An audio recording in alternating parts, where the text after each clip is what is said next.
This is why the Bible, in my view, can't be the real repository of our moral wisdom in any sense, because when you go to read it, you are forced to ignore certain passages or reinterpret them rather aggressively to conform to what you now in the 21st century have every reason to believe is good or a direction worth going socially. So, it is just an inconvenient fact that slavery is endorsed in the Bible. It's explicitly endorsed in the Old Testament, and it's certainly not repudiated in the New, right? And Jesus told slaves to serve their masters and to serve their Christian masters especially well. So that did happen in the Bible too. All right, I like this one right here. Okay. There's no place in the Bible where you can get a truly compelling case against slavery, because the creator of the universe clearly expected slavery to be a human institution. Well, except for abolitionists finding enough inspiration in the Bible to use it as their main text. But they did that despite what's in the Bible. Well, I think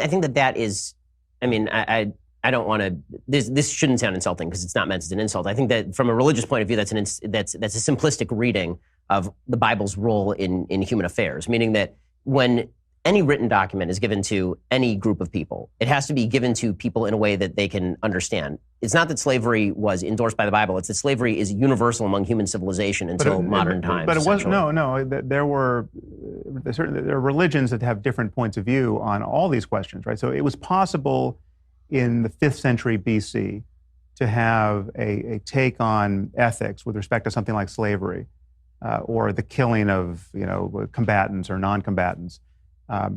That was quite a bit more modern and ethical and civilized than is found in the Bible. So I mean, you might not like some of their other commitments, but take something like Jainism, right? I mean, Jainism, Gandhi got his nonviolence from Jainism. I mean, Jainism is just, in truth, a religion of peace, unlike Islam, which is the word peace is a euphemism for the word surrender there.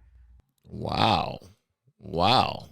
So Sam Harris is his shtick and religion. Is that what he's most knowledgeable about? I know he's a neuroscientist based off of one other debate that he and Ben Shapiro had, and Ben Shapiro introduced him as such.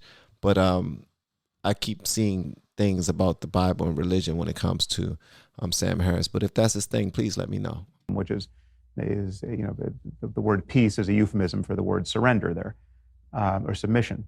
So it's possible for people 2,500 years ago to wake up one day and even write a book which suggests don't harm anyone or anything, even a cricket. Right. Well, that's don't harm anyone or anything, even a cricket. And there is some beliefs out there that you do not harm God's creatures, and a cricket is God's creature, and people will stand by that. You do not harm them, period.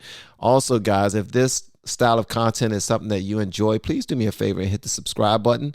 Also, click the notification bell so the next time we put out content, you'll be the first to be notified. And thank you so much, Critical Thoughts, for allowing us to check out your content as well.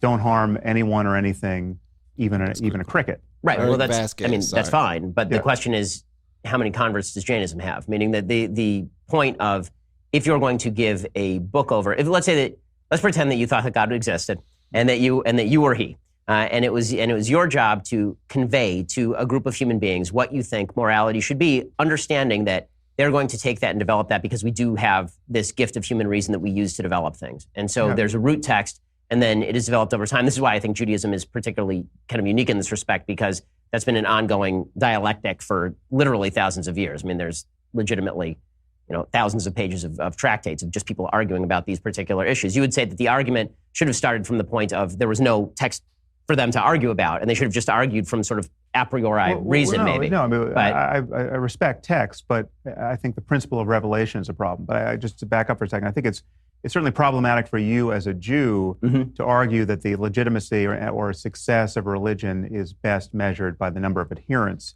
in the year 2018. Right? No, but the point of Judaism also is that it says in the Bible itself that God is going to make, great peoples of all of Abraham's sons, for example. And as Maimonides put it in the Jewish belief, even the growth of Islam and Christianity, which are obviously based on a certain Judaic root. I think Islam less so, because there's an actual rewriting of the Old Testament, and the New Testament not as much.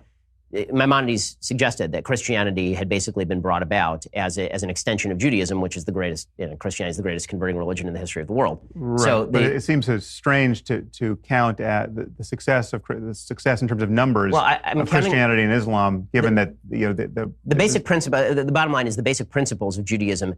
Those have been embraced in a way that the basic principles of Jainism have not across time, and they've shaped civilizations in a way that is significantly better than the principles of Jainism have shifted any number of small people. I swear I got so much homework to do. These gentlemen are bringing up so many things that I am not very well versed at all, but I'm okay with it because knowledge has to begin somewhere, and this is my somewhere. So hopefully it's your somewhere too, and you can follow along with me in this journey. If you have great knowledge on what I clearly do not, please feel free to go ahead and hit me up and let me know if what I need to know. Okay, let's go. Or a small group of people, not right. Ben Shapiro is pretty sharp. He's pretty sharp.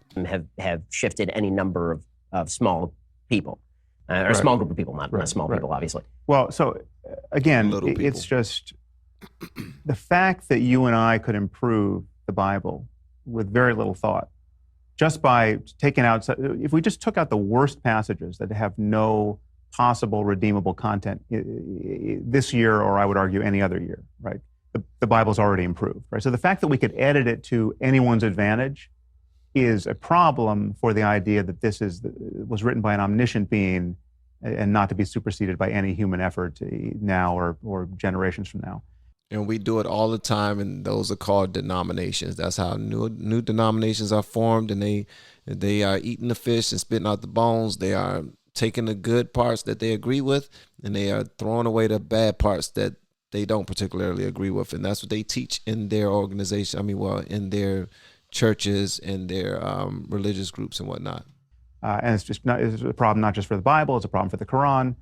And this notion of revelation is what gets us there. Now, if you're going to treat all books as the product of just human minds, brilliant or not, and every shelf in the bookstore or library has the same status with respect to the merely mortal provenance of these ideas, then it's fine. Then you can pick and choose the best ideas, right? And then you can be slavishly attached to, the Plato's Republic, and that can be your favorite book.